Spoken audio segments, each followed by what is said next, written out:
गंगा प्रदूषण में डॉल्फिनों की मौत का खतरा।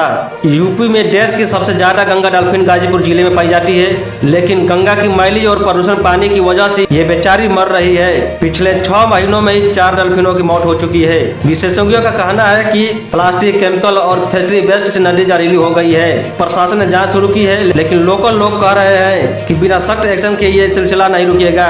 ये खबर पर्यावरण प्रेमियों के लिए अलार्म है। अगर आप नहीं चेते तो गंगा की ये अनोखी धरोहर हमेशा के लिए खो जाएगी। तो अब चलते हैं अगली खबर की ओर। ग्रीनफील्ड एक्सप्रेसवे पर ग्रामीणों का प्रदर्शन। गाजीपुर में ग्रामीण भड़क गए। ग्रीनफील्ड एक्सप्रेसवे प्रोजेक्ट में स्टेशन जाने के लिए अप्रोच मार्ग नहीं मिलने से नाराज होकर लोगों ने रास्ता रोका और जोरदार प्रदर्शन किया।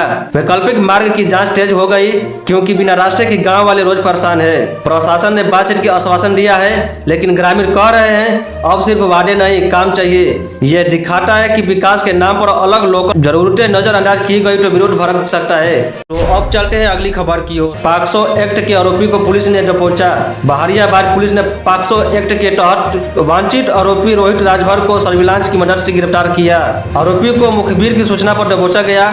ये मामला बच्चे के साथ छेड़छाड़ से जुड़ा है। पुलिस ने कहा है कि ऐसे मामलों में जीरो टॉलरेंस, कोई भी बख्शा नहीं जाएगा। समाज में महिलाओं और बच्चों की सुरक्षा के लिए ये कदम बहुत जरूरी है। अब चलते हैं अगली खबर की ओर। आंगनबाड़ी कार्यकर्ताओं का प्रदर्शन।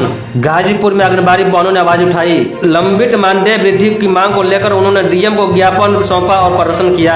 कहा कि विभागीय अधिकारी तानाशाही कर रहे हैं, काम का बोझ बढ़ता जा रहा है, लेकिन पैसा नहीं मिल रहा। ये महिलाएं बच्चों की शिक्षा और पोषण का काम करती है, लेकिन खुद की जरूरतें अनसुनी रह जाती है। सरकार को जल्द ध्यान देना होगा।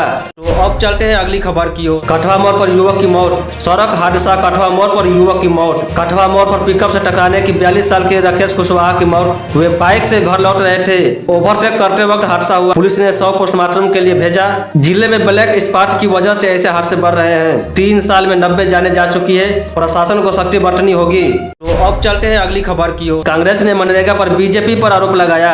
गाजीपुर में कांग्रेस ने प्रेस कॉन्फ्रेंस पर बीजेपी पर तीखा हमला बोला। कहा कि मनरेगा कमजोर किया जा रहा है। बजट कटौती और भुगतान में देरी से मजदूर परेशान। यह सामाजिक मुद्दा बेरोजगारी से जुड़ा है, क्योंकि गांव में काम नहीं मिल रहा। विपक्ष ने मांग की जल्द पैसा जारी करो। तो अब चलते हैं अगली खबर की ओर। बिजली चोरी के 1120 मामले दर्ज, कनेक्शन काटे। स्मार्ट पहरेदारी के बावजूद गाजीपुर में बिजली चोरी रुकी नहीं। 1120 मामले दर्ज हुए, 56 बकायेदार के कनेक्शन काटे गए। 2 पर एफआईआर भी हुई। विभाग ने चेतावनी दी, चोरी बंद करो वरना सख्त कार्रवाई। तो अब चलते हैं अगली खबर की ओर। फार्मर रजिस्ट्री पर डीएम की नाराजगी। डीएम ने फार्मर रजिस्ट्री की धीमी गति पर जमकर नाराजगी जताई। कहा कि किसानों को जल्द लाभ मिलना चाहिए, लेकिन काम सुस्त है। आदेश दिए, स्पीड बढ़ाओ नहीं तो करवाओ। यह सरकारी योजना किसानों के लिए महत्वपूर्ण है। तो अब चलते हैं अगली खबर की ओर। चरम ठंड से किसान की मौत। गाजीपुर में ठंड का कहर। बिरनो के पलिया गांव में एक किसान की ठंड से हो गई मौत। परिवार ने आरोप लगाया कि एक्सट्रीम कोल्ड की वजह से हुआ। तापमान 6 डिग्री तक गिरा, सूरज नहीं निकला, लोगों का जीवन मुश्किल। तो अब चलते हैं अगली खबर की ओर। स्मार्ट सिटी प्रस्ताव का मंजूरी। गाजीपुर शहर को स्मार्ट सिटी योजना में शामिल करने का प्रस्ताव 2026 की जिला पंचायत बैठक में पास हो गया। 81.14 करोड़ के बजट से सड़क, पानी, शिक्षा, बिजली, स्वास्थ्य में बड़ा बदलाव आएगा।